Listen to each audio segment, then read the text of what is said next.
नमस्ते दोस्तों, pharma notes की इस वीडियो लेक्चर में आप सबों का स्वागत है। आज के इस वीडियो लेक्चर में हम जी पैट संडे क्विज के पार्ट 41 को डिस्कस करने जा रहे हैं। तो चलिए आज के इस सेशन के शानदार क्वेश्चंस को डिस्कस कर लेते हैं। देखिए यहाँ पे पूछा है, mixture of bromobenzene and water can be easily distilled by. ठीक है, मिक्सचर है ब्रोमोबेंजीन और वाटर का, तो हमें सेपरेट करना है, डिस्टिलेशन करना है। तो कौन सा मेथड सही होगा? ऑप्शन में दिया है azeotropic distillation, extractive distillation, steam distillation या फिर फ्रैक्शनल डिस्टिलेशन। तो इस मिक्सचर को सेपरेट करने के लिए हमें यूज़ करना होता है दोस्तों, ये ऑप्शन सी सही होगा, स्टीम डिस्टिलेशन। ठीक है, तो एक बार इस एग्जांपल को डिस्कस कर लेते हैं। यहाँ पे देखो, ये प्रैक्टिकली इमिसिबल लिक्विड्स होता है। यहाँ पे हम अगर इनके बॉइलिंग पॉइंट की चर्चा करें तो ब्रोमोबेंजीन का बॉइलिंग पॉइंट होता है 156 डिग्री सेल्सियस, और वाटर का बॉइलिंग पॉइंट तो पता है आपको 100 डिग्री सेल्सियस होता है। और जब हम इसका मिक्सचर को बॉइलिंग करते हैं, ठीक है, तो ये मिक्सचर बॉईल हो जाता है 95 डिग्री सेल्सियस पर। ठीक है, तो ऐसा क्यों हो रहा है? तो इसमें देखिए, जब भी हम इसमें स्टीम पास करते हैं ना, तो ये ब्रोमोबेंजीन और वाटर ये अपने आप का यानी खुद का ही वेपर प्रेशर जनरेट करते हैं, जैसे कि दूसरा इसके साथ कोई है ही नहीं। तो ये वेपर प्रेशर इतना मतलब जल्दी से बढ़ जाता है, और ये दोनों का मिलके partial pressures of bromobenzene and water दोनों का मिलके ये प्रेशर एटमॉस्फेरिक प्रेशर से भी ज़्यादा चला जाता है। ठीक है, और जैसे ये कंडीशन होती है, हमें पता है वेपर प्रेशर जब एटमॉस्फेरिक प्रेशर से बढ़ जाता है तो मिक्सचर बॉयल होना स्टार्ट हो जाता है। तो इसीलिए इनके ये नेचुरल बॉइलिंग पॉइंट जो है उससे कम डिग्री सेल्सियस पर ही ये मिक्सचर बॉयल होना स्टार्ट होता जाता है, और ये ब्रोमोबेंजीन को हम आसानी से डिस्टिल कर सकते हैं 61 डिग्री सेल्सियस पर ही। ठीक है, बॉयल करने से पहले ही ये सेपरेट होना स्टार्ट हो जाता है दोस्तों यहाँ पे। तो ये चीज़ को आप समझ लेना है, ये स्टीम डिस्टिलेशन का प्रिंसिपल ही है दोस्तों।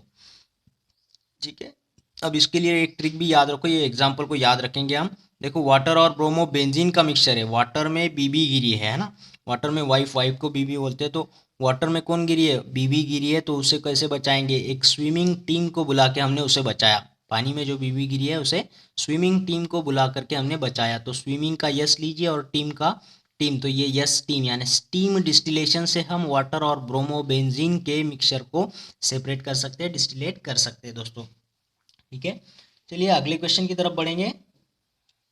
देखो यहाँ पे पूछा है, which statement is correct to the molecular distillation. Molecular distillation के रिलेटेड में कौन सा स्टेटमेंट सही होगा? यहाँ पे स्टेटमेंट देखिए, पहला स्टेटमेंट है जो number of collision are decrease, जिसमें नंबर ऑफ कोलिजन डिक्रीज होते हैं। और दूसरा statement, large amount of heat dissipation, energy बहुत सारा लॉस हो जाता है।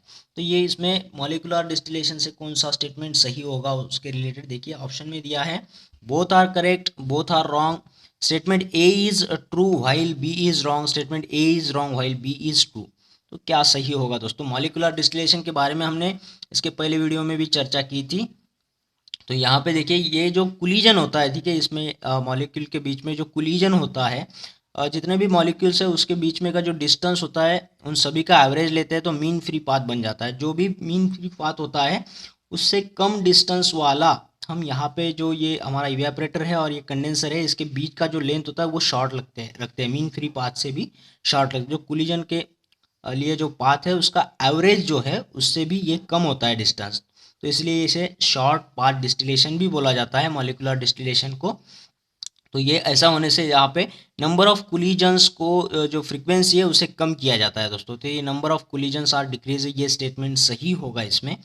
और यही बात बिल्कुल लॉजिकल है कि नंबर ऑफ कोलिजन जब कम हो रहे हैं, फ्रीक्वेंसी ऑफ कोलिजन जब कम हो रहा है, तो लॉस ऑफ हीट भी कम हो जाएगा। लेकिन यहाँ पे क्या बोल रहा है स्टेटमेंट भी, large amount of heat of dissipation, तो एनर्जी का लॉस जो है वो बहुत होगा, लेकिन यहाँ पे तो कम होता है। मॉलिक्यूलर डिस्टिलेशन में एनर्जी लॉस कम हो जाता है।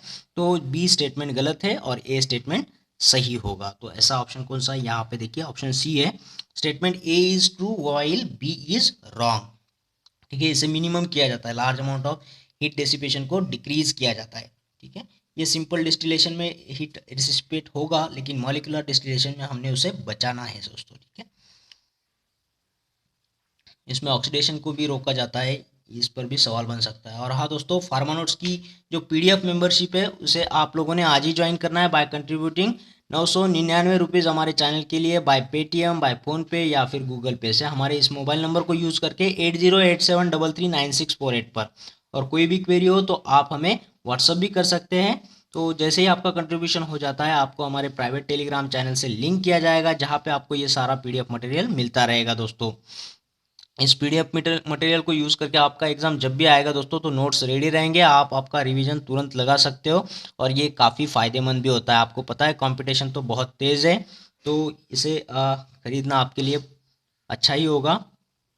चलिए अगले क्वेश्चन की तरफ बढ़ेंगे। देखिए बोलता है eucalyptus oil and orange oil are obtain by, ठीक है, इसका डिस्टिलेशन से इसे सेपरेट किया जाता है यूकैलिप्टस ऑयल और ऑरेंज ऑयल जैसे ऑयल्स को। तो ये कौन सा टेक्निक यूज़ होगा? ऑप्शन में देखो flash distillation, steam distillation, vacuum distillation और फ्रैक्शनल डिस्टिलेशन। तो सही क्या होगा दोस्तों?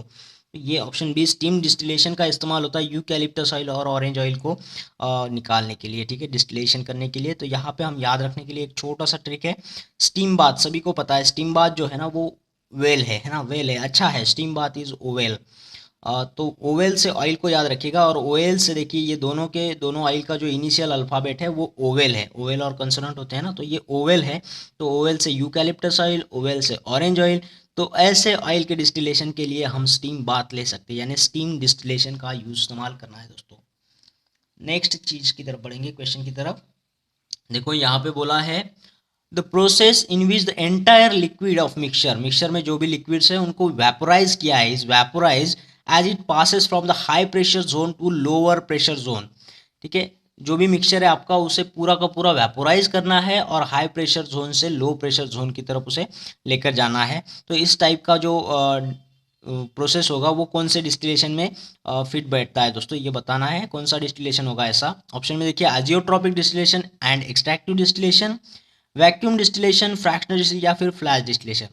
यहाँ पे देखो प्रेशर की बात चल रही है दोस्तों, ये एजियोट्रॉपिक एक्सटेंसिव, इसमें तो हमें पता है कि थर्ड एंट्रेनर सब्सटेंस ऐड किया जाता है, जैसे हमने देखा था एग्जांपल इसमें वाटर और इथेनॉल में बेंजीन को ऐड किया जाता है। तो ये थर्ड सब्सटेंस जब ऐड किया जाता है तो ये टाइप के डिस्टिलेशन होता है। वैक्यूम में तो कोई प्रेशर होता ही नहीं है तो ये भी नहीं होगा। फ्रैक्शनल की भी बात हो इसलिए अब रहेगा फ्लैश डिस्टिलेशन, तो यहाँ से फ्लैश डिस्टिलेशन को सही बताना है। समझते हैं फ्लैश डिस्टिलेशन के मैकेनिज्म को, प्रिंसिपल को। देखिए यहाँ पे पूरा जो मिक्सचर है, यहाँ पे आपको ग्रीन और ब्लू लाइंस पे दिख रहे हैं जो वेपर बने हैं। हाई प्रेशर पे टेम्परेचर भी बढ़ता है, pressure is directly proportional to temperature, तो टेम्परेचर बढ़ेगा तो ये भाप बन जाएगा, इवेपोरेट हो जाएगा और दोनों एक साथ में इक्विलिब्रियम स्टेट में रहते हैं दोस्तों। ये दोनों जो लिक्विड है मिक्सचर के वो इक्विलिब्रियम फेज में होता है, तो इसे इक्विलिब्रियम डिस्टिलेशन भी बोला जाता है, फ्लैश डिस्टिलेशन को। तो ये हाई प्रेशर से ये दो वेपोराइज्ड हुए मिक्सचर को यहाँ पे पास किया जाता है high pressure to low pressure, ठीक है, जहाँ पे टेम्परेचर कम होगा। तो जैसे ही ये वेपोराइज होता है और जैसे ही ये प्रेशर लो प्रेशर की तरफ भेजा जाता है तो इसमें जिसका भी हाइयर बॉइलिंग पॉइंट होगा, तो जैसे जैसे टेम्परेचर कम होगा तो हाइयर बॉइलिंग पॉइंट वाला पानी होना यानी कंडेंस होना स्टार्ट हो जाएगा दोस्तों, ठीक है, क्योंकि इसका हाइयर बॉइलिंग पॉइंट है, इसको टेम्परेचर ज़्यादा लगता है वेपर फेज में रहने के लिए। लेकिन जैसे जैसे टेम्परेचर कम हो रहा है, जैसे जैसे प्रेशर कम हो रहा है तो ये कंडेंस होना स्टार्ट हो जाएगा, लिक्विड फॉर्म में आना स्टार्ट हो जाएगा। और जिसका बॉइलिंग पॉइंट कम है, जो कम हीट में भी वेपर हो जाते हैं तो वो तो वेपर फेज में ही रहेगा, तो कम टेम्परेचर में भी वो वेपर में रहेगा और ये कम टेम्परेचर हो जाएगा तो इसका कंडेंसेशन हो जाएगा। तो इस तरीके से ये दोनों फेज यहाँ पे डिस्टिलेट हो जाएंगे, सेपरेट हो जाएंगे दोस्तों, ठीक है। तो यही होता है फ्लैश डिस्टिलेशन। ये जो इवेपोरेशन का फेज है ना, ये पूरा का पूरा मिक्सचर जो इवेपोरेट किया जा रहा है इसे फ्लैश पॉइंट बोलते हैं, इसीलिए ये फ्लैश डिस्टिलेशन में आएगा, ठीक है। अगली क्वेश्चन की तरफ बढ़ेंगे। देखो बोलता है rectification term is related with, rectification जो है वो कौन से डिस्टिलेशन के साथ में कनेक्ट करोगे आप? ऑप्शन में देखो मॉलिक्यूलर डिस्टिलेशन है, फ्रैक्शनल डिस्टिलेशन है, फ्लैश डिस्टिलेशन या फिर वैक्यूम डिस्टिलेशन, जिसे डिस्टिलेशन अंडर रिड्यूस प्रेशर भी बोला जाता है। तो रेक्टिफिकेशन जो है सभी को पता है ये फ्रैक्शनल डिस्टिलेशन को ही बोला जाता है।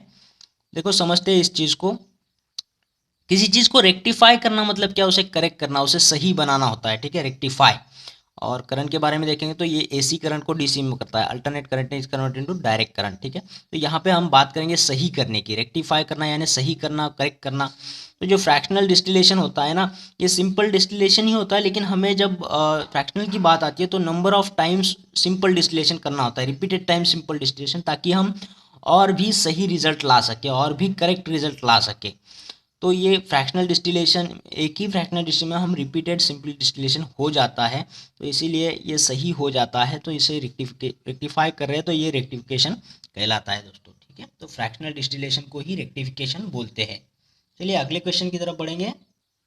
देखो यहाँ बोला है scrubbing and stripping term are concern with, scrubbing और स्ट्रिपिंग जो है वो कौन से डिस्टिलेशन में आते हैं। ऑप्शन देखिए fractional distillation, flash distillation, simple distillation या फिर मॉलिक्यूलर डिस्टिलेशन। तो ये दोनों टर्म आपको फ्रैक्शनल डिस्टिलेशन में पढ़ने मिलेंगी दोस्तों।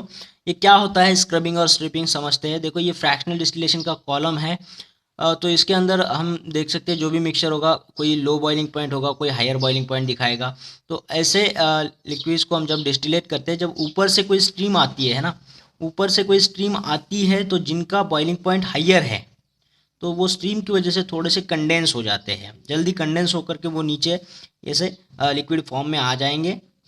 और जिनका लोअर बॉइलिंग पॉइंट होगा वो ऊपर ही रहेंगे, क्योंकि स्ट्रीम्स ये लोअर बॉइलिंग पॉइंट वाले लिक्विड को थोड़ी सी भी हीट हो तो भी वो वेपर रहते हैं, लेकिन इसको थोड़ा सा भी अगर ठंडा कर दे, थोड़ी सी हीट मिले तो ये इसका बॉइलिंग पॉइंट के नीचे होगा और ये कंडेंस होकर के नीचे आएगा। जब नीचे आता है तो इसे स्क्रबिंग बोला जाता है। हम किसी चीज़ को स्क्रब करते हैं तो कोई भी डर्ट है तो वो नीचे ही आएगा। तो याद रखना है कि नीचे की तरफ आ रहा है, जो भी हाइयर बॉइलिंग पॉइंट वाला हमारा मिक्सचर में है सब्सटेंस तो वो कंडेंस होकर के नीचे आएगा, तो इसे स्क्रबिंग बोलेंगे। और यहाँ पे स्ट्रिपिंग देखिए, स्ट्रिपिंग यानी स्टेप बाय स्टेप आगे बढ़ना। तो स्ट्रिपिंग यानी ये स्ट्रिप से जैसे आगे बढ़ रहा है।